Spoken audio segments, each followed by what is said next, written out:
Bonjour à tous, je m'appelle Hamza Zawali pour ceux qui ne me connaissent pas et je suis l'auteur de The Job Seeker and the Coach, un livre pour la recherche d'emploi, raconté comme une histoire. Alors aujourd'hui, je voulais vous parler de comment ressortir plus fort de la crise du Covid-19. Alors que vous soyez touché directement par la crise ou que vous soyez touché indirectement, peu importe, je pense que ce qu'on a devant nous, c'est une opportunité absolument incroyable, vraiment, vraiment incroyable, qui risque de ne plus se reproduire. Parce que c'est vrai qu'on vit des vies à 100 à l'heure, d'accord ? On doit absolument partir au travail, on a la circulation, le trafic, ou le métro, peu importe où vous êtes. Ça dépend d'où vous êtes et du coup on a le temps un petit peu de rien, hein. Tout s'enchaîne, le temps de revenir, on est déjà fatigué un petit peu, les enfants si vous en avez et du coup c'est des choses qui nous prennent beaucoup de temps. Et avec cet isolement, cette distanciation sociale, ce confinement, ce qui se passe c'est que on élimine tous ces trajets, toutes ces transitions, toutes ces interruptions. Il y a beaucoup d'interruptions aussi de collègues, de meetings qui servent à rien, que maintenant on n'a plus à faire. Et du coup, le but c'est bien sûr de travailler de tous ses efforts, c'est d'essayer de faire en sorte que l'employeur qui nous paye ne perde pas face à cette crise et qu'il puisse nous faire confiance. Mais imaginez le temps que ça nous fait gagner de juste rester à la maison. Alors bien sûr, on aimerait bien changer d'air, etc. Et puis on peut se plaindre pendant 25 ans, de toute façon il faut juste allumer la télé pour déprimer. Et c'est facile, on a deux avocats, il y en a un qui dit ouais, et puis la crise, on voit pas la fin, et puis il y a ci, et puis il y a des gens qui sont touchés, et puis etc. Et puis tu as un autre avocat qui va te dire mais attends, t'imagines cette opportunité où pour une fois dans ta vie, tu as le temps de faire un break, tu as le temps de dire attends, les choses sont beaucoup plus lentes là. D'un seul coup, ça y est, tout est beaucoup plus lent, j'ai plus de temps. J'aurais toujours voulu écrire un livre, j'aurais toujours voulu apprendre à faire du piano, j'aurais toujours voulu faire un peu de sport, j'aurais toujours voulu plein de choses. Et du coup, ce qui était avant, c'est-à-dire la situation où on a effectivement pas beaucoup de temps, d'un seul coup on se retrouve avec beaucoup de temps. Et ça c'est indéniable, Même si on travaille dur, même si tout ce que vous voulez, le fait de ne pas avoir des trajets, de ne pas avoir à être interrompu au boulot, etc. c'est énorme en gain de temps. Alors, souvent, quand c'est des aspects comme ça, l'humain est un procrastineur professionnel, d'accord ? Pour ceux qui ne savent pas ce que c'est que la procrastination, c'est quand je dis ah ouais, je vais arrêter de fumer demain, et puis ou je vais commencer à faire du sport demain, ou je vais écrire un livre demain, ou je vais commencer à faire un truc, et du coup le lendemain arrive et puis en fait je remets ça encore au lendemain. Je procrastine, ça veut dire que au bout d'un mois, 6 mois, 2 ans, 10 ans, j'ai toujours rien fait. Et on a toujours cette idée de monter une boîte. Monter une boîte, c'est un truc qui est exactement comme ça. Et on a toujours cette idée de dire mince alors, j'aimerais bien avoir le temps d'apprendre le e-commerce, d'avoir une certification, d'avoir un diplôme. Et ça, c'est maintenant possible. Alors maintenant, ceux qui se confrontent à ça, qui se disent ouais, c'est clair, c'est possible, je vais essayer de le faire, ils se confrontent à un autre problème, cette procrastination. On est super bon à procrastiner. Tout ce qui est nouveau, ça nous motive. C'est en général, dès qu'il y a de la nouveauté, ça nous motive. Et c'est génial. Donc, si c'est nouveau et que ça nous motive, c'est bien pour l'instant. Et puis 2-3 jours après, on n'est plus motivé. Donc, on prend une décision d'écrire un livre. On est super motivé. On prend une décision d'essayer de monter un petit business en ligne, d'apprendre à coder, à programmer. Peu importe, en fait. Au début, on est super motivé. Puis après, on est tous humains et voilà. Et je voulais partager avec vous, les amis, une technique qui me sert. Je l'ai découvert il n'y a pas longtemps. Je suis en train de l'expérimenter de plus en plus. Et elle me sert de plus en plus. Elle me sert bien et je voulais la partager avec vous. Souvent, quand je vais courir, je suis comme vous, hein, des fois j'ai absolument pas envie d'aller courir. Et souvent, je me dis, mince alors, ça va me prendre du temps, le temps de revenir, en plus il y a la douche, je dois me changer, je vais perdre trop de temps dans ma journée, blablabla. Donc je me donne, si tu veux, tu as l'avocat du diable, hein, mon cerveau qui va essayer de me convaincre, monsieur le juge, il n'y a pas moyen, il n'y a pas moyen. Et souvent, ce que j'essaye de faire, c'est que je me dis, non, essaye de te dire, mets tes baskets. C'est tout ce que tu fais. C'est la technique qui est appelée la technique des 2 minutes. Je ne l'ai pas inventée, hein, elle existe. C'est la technique des 2 minutes. C'est en fait se dire, là, bon d'accord, écoute, tu sais quoi, je vais juste mettre mes baskets et je vais aller dehors. C'est tout. Je ne vais pas aller courir 5-10 km. Non, je vais juste aller mettre mes baskets et sortir dehors. Et ça, c'est beaucoup plus possible pour mon cerveau parce qu'en général, il dit ok, c'est juste 2 minutes. C'est très difficile à procrastiner 2 minutes. On a tous 2 minutes. Donc, en fait, c'est la technique des 2 minutes. La technique des 2 minutes, c'est par exemple, vous avez envie de lire un livre. Vous avez toujours voulu lire ce livre. Lisez une page. Pourquoi ? Parce qu'en fait, l'énergie qu'on appelle l'énergie de l'activation, elle est immense. Donc pour en fait sortir de sa zone de confort, sortir de ce qu'on fait, interrompre ce qu'on fait et commencer autre chose, c'est une grosse énergie qui est demandée. Et souvent le cerveau, il prend cette énergie et puis il dit « Ah ouais, je dois faire ça, mais en plus pendant 1 heure ou en plus pendant une demi-heure, c'est trop ». Et donc il va essayer de nous résister. Par contre, l'énergie de l'activation, elle est complètement différente de la suite, de l'énergie de la continuation. L'énergie de la continuité, c'est un petit peu comme quand on monte sur un vélo. Alors, au début, c'est super dur, mais après, c'est beaucoup plus relax de maintenir le mouvement. Et souvent, quand on se dit, tiens, on va faire du sport, on va lire un livre, on se dit pas, on va lire un livre, on dit, tiens, on va juste faire 2 minutes, on va commencer simplement, on va juste mettre les baskets, on va juste lire une page du livre, on va juste s'asseoir devant le piano, on va juste, peu importe en fait, hein, ce qu'on se dit, on va juste faire un petit peu, regarder juste business plan, faire des recherches pendant 2-3 minutes.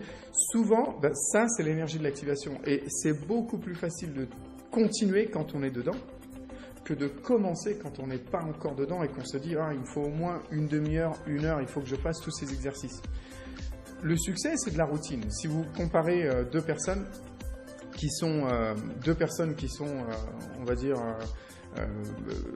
dans la vie, hein, 2 personnes, une qui a super bien réussi et une qui est moyenne, un peu comme nous tous, j'imagine.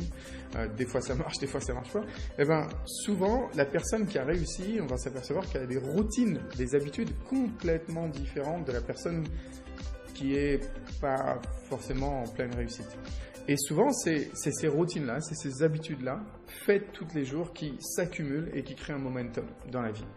C'est un petit peu comme si on se disait, tiens, on va essayer d'aller à la gym. Et puis on va voilà, essayer de faire un petit peu de sport, faire un peu d'haltère. Effectivement, il y a de la tension, ça fait mal. Mais en fait, ce qui se passe, c'est que le muscle grossit, le muscle se renforce et on devient plus fort. Donc à chaque fois qu'on fait ça tous les jours, eh bien effectivement on devient une autre personne. Hein, la meilleure façon de créer une autre réalité, c'est de créer une autre personnalité. D'accord ? On doit devenir la personne qu'on doit devenir, si ça fait du sens. Donc en fait, ce que j'essaie de dire, c'est que quand par contre on procrastine et puis qu'on se dit tiens, je vais faire du sport, et puis qu'on va faire du sport, et puis que pendant 1 semaine on ne fait pas de sport, on perd tout ça. On perd immédiatement. Donc il est super plus important de faire des choses tous les jours, même si c'est que 2 minutes, lire un livre, même si c'est qu'une seule page par jour, c'est pas grave, que d'essayer de se dire ah ouais mais non mais je peux pas penser à 2 pages, 1 page, c'est pas grave parce qu'il y a des fois vous allez faire 2 minutes, des fois vous allez faire 100 mètres, des fois vous allez faire pas beaucoup, et puis d'autres fois vous allez être tellement dans le flow que vous allez continuer. Et c'est ce qui fait que vos muscles se renforcent, enfin tout se renforce, et que du coup ça devient de plus en plus facile. Une habitude, c'est une action qui ne passe plus par le filtre du cerveau. Notre cerveau, dès qu'il y a quelque chose de nouveau, il dit attends, je réfléchis, est-ce qu'il y a un danger ? Attends, parce qu'on est bien là, réfléchis bien. Et ça, c'est le but du cerveau, de nous maintenir en vie, et c'est pour ça qu'il nous bloque des fois. Par contre, quand on a une habitude, elle ne passe plus par le cerveau. Le cerveau, il a dit, non, ça c'est bon, ça, je regarde plus. Donc par exemple, quand on se réveille le matin, on fait tous les jours, pratiquement la même chose. Alors pas vous et moi, hein, mais vous, tous les jours, vous faites pratiquement la même chose quand vous vous réveillez. Vous avez un petit peu une espèce de rituel. Et si vous arrivez à passer des choses proactives en rituel, des choses très très très constructives en rituel, ben le cerveau déjà, il bronche plus, et deux, vous allez commencer à cultiver une routine qui est super puissante. Et ça, c'est ce qui marche. Ce livre m'a pris 3 ans à écrire. 3 ans. J'y suis allé, phrase par phrase. C'était horrible. Et bien sûr, rien n'allait, il fallait que je recommence, etc. etc. C'est une histoire, donc il fallait que ça tienne dedans, il faut qu'il y ait un suspense, etc. etc. Donc en fait, ce que j'essaie de vous dire, les amis, c'est que oui, c'est dur, mais là, vous avez le temps.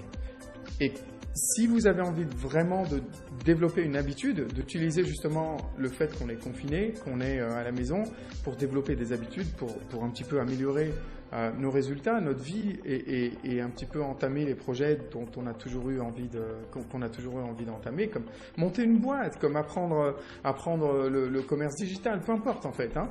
Eh bien, il suffit juste d'un premier pas. Il ne faut pas vous dire « Ah ouais, faut que je m'inscrive à un cours de 72 heures. Oh, c'est chaud. » Non. Il faut juste que tu t'inscrives. Après, on verra. Ah ouais, je sais qu'il faut que je lise le livre, mais c'est chaud. Non. Lis juste les 3 premiers chapitres. Voilà, lis juste les 3 premiers chapitres et ça suffit. Et c'est super. Si tu lis les 3 premiers chapitres, le téléchargement des 3 premiers chapitres est gratuit, même le premier chapitre en fait. Et après, vas-y au feeling. T'es pas obligé de te mettre des gros, énormes points de pression, d'accord ? T'as le droit de te dire, mais attends, c'est bon quoi, je vais juste faire un petit peu. Parce que ceux qui font un petit peu tous les jours, ils dégomment les gens qui font beaucoup de temps en temps. Il dégomme, c'est même plus la même ligue, c'est une autre division, d'accord ? C'est une autre division. Parce que tous les jours, ce muscle se renforce. Là, ça se renforce, on devient une autre personne, on prend plus de charge, on grandit, on évolue. Et c'est ça qu'il faut que je vous dise, les amis. Donc, je voulais vous le dire, c'est des fois, ce qu'on se dit, c'est « Ah tiens, je vais aller courir 10 km. » Le cerveau va vous résister. Donc, en fait, l'idée, c'est de vous dire « Tous les jours, je mets mes baskets, je sors. » Tous les jours, je mets mes baskets, je sors, je commence à courir. Si j'ai envie de continuer, je continue. Si j'ai pas envie, je commence juste à courir, je me fais 2 minutes, mise de basket. Voilà, je mets mes baskets et je sors et je courotte un petit peu. Après, je vois comment ça se passe. Négocier avec vous, parce que j'ai envie de vous dire, si on utilise ce temps-là et que dans quelques temps, vous vous en ressortez avec un autre diplôme, des certifications, une société, un revenu secondaire, vous écrivez votre livre, vous avez lu des livres très intéressants, eh bien, là, c'est là que les gens, ils avancent. Et malheureusement, il y a beaucoup de gens qui sont bloqués, complètement paralysés par rapport à ce qui se passe, et ils attendent. Quelle perte de temps, les amis. Imaginez le compte à rebours de notre vie. Le compte à rebours de nos vies. Imaginez notre mort, c'est 0. On est en train de vivre un compte à rebours de toute façon. N'attendez rien du tout. Et surtout, essayez de négocier avec vous. Je vois les vendeurs, par exemple. Quand on est vendeur commercial au téléphone, ce qui nous fait peur le plus, moi j'en ai fait trop et je kiffe, mais ce qui nous fait peur le plus, c'est le cold calling, la prospection commerciale, d'appeler quelqu'un qui risque très fortement de nous jeter à la poubelle, de nous dire ne me rappelle plus. Eh bien, tout ce qu'on se dit, c'est je numérote, je fais le numéro, c'est tout ce que je veux. Et après, je me mets devant le fait accompli. Le fait de faire ça tous les jours, chaque fois, tout le temps, une fois que j'ai passé la première conversation, je suis parti. Juste, en fait, ce qu'il faut toujours se dire, c'est, écoute, je fais juste une numérotation et puis je vais voir. Donc, en fait, c'est ça que je voulais vous dire, les amis. Je voulais partager ça avec vous. Je suis désolé, c'est la vidéo, le live est un petit peu long, mais je voulais vraiment que vous puissiez vous dire, attends, et si cette situation, elle dure ? Et si ça durait 3 mois ? Et si ça durait 2 mois ? 1 mois ? Et 6 mois ? Et 2 ans ? Et peu importe, en fait, on s'en fiche. Mais la réalité, c'est que ce moment-là, je risque de plus l'avoir. J'espère qu'on va plus l'avoir à rester à la maison, comme ça, d'accord, à confiner. Mais ça veut dire que ce temps-là, c'est peut-être un blessing in disguise, c'est peut-être je sais plus comment on dit, mais en gros, c'est peut-être une chance absolument incroyable pour ceux qui la voient comme ça. Voilà, c'est tout ce que je voulais vous dire, les amis. Essayez de vous projeter sur pas je vais courir 10 km, je vais lire un livre, je vais m'inscrire à un truc, c'est juste je vais faire un truc de 2 minutes. Je vais juste m'inscrire au MBA, c'est tout. Je fais rien d'autre. M'inscrire, après je verrai. Je vais juste remplir le form, après je verrai. Je vais juste faire une consultation gratuite. Je vais juste lire un chapitre, une page. Je vais juste m'asseoir sur le lit et je lis une page. C'est mon objectif tous les jours. Je vous promets, vous faites ça, vous allez commencer à lire des livres comme jamais. Vous n'allez pas lâcher l'affaire parce qu'il suffit que cette page, elle vous accroche, que bam, voilà, allez, j'arrête de vous embêter. C'est la technique des 2 minutes. Ne mettez pas des goals super hauts. Essayez de vous dire, je commence tous les jours. Je commence tous les jours parce que la continuité est beaucoup plus facile que le démarrage. Le démarrage, c'est ce qui fait que les gens procrastinent. Donc, démarrez tous les jours pendant 2 minutes. Essayez de réduire la charge pour votre cerveau. Vous verrez qu'il sera plus de votre côté parce que 2 minutes, tout le monde peut le faire. Donc, si vous vous dites, je vais faire des abdos, je vais essayer de faire un peu de renforcement musculaire, commencez 2 minutes tous les jours. C'est tout. C'est ça l'objectif. 2 minutes. C'est tout. Basta. Après, vous allez voir que vous n'en avez pas assez. Après, vous allez avoir envie de continuer. Continuer à écrire ce livre, continuer à vous entraîner, continuer à étudier ça, continuer à faire les choses. Allez, je vous laisse, les amis. Et n'hésitez pas à partager parce que, en fait, vous êtes des gens comme ça. On est tous des gens comme ça. On va essayer de s'entraider pour réussir. Et c'est tout ce qu'on va faire. Et on va essayer de voir le bon côté des choses. Parce que le fait qu'on soit confiné, ça ne veut pas dire qu'on va être juste une bande de losers en train d'attendre. On va en fait en profiter parce que c'est peut-être une opportunité qui reviendra pas de sitôt, j'espère, pour le monde. Donc voilà, les amis, je vous dis à bientôt et portez-vous bien. J'espère que vous êtes safe. Merci à tous ceux qui partagent, ça fait super plaisir. Et récemment, j'ai vu des gens qui organisaient même des watch parties. Alors c'est vraiment la classe, les amis. C'est vraiment la classe pour ceux qui organisent des watch parties dans d'autres groupes, etc. Ça me va droit au cœur. Voilà, allez, je vous abandonne. Merci beaucoup en tout cas, les amis, et je vous dis à très bientôt. Bye bye, merci pour les commentaires. À très vite, bye bye.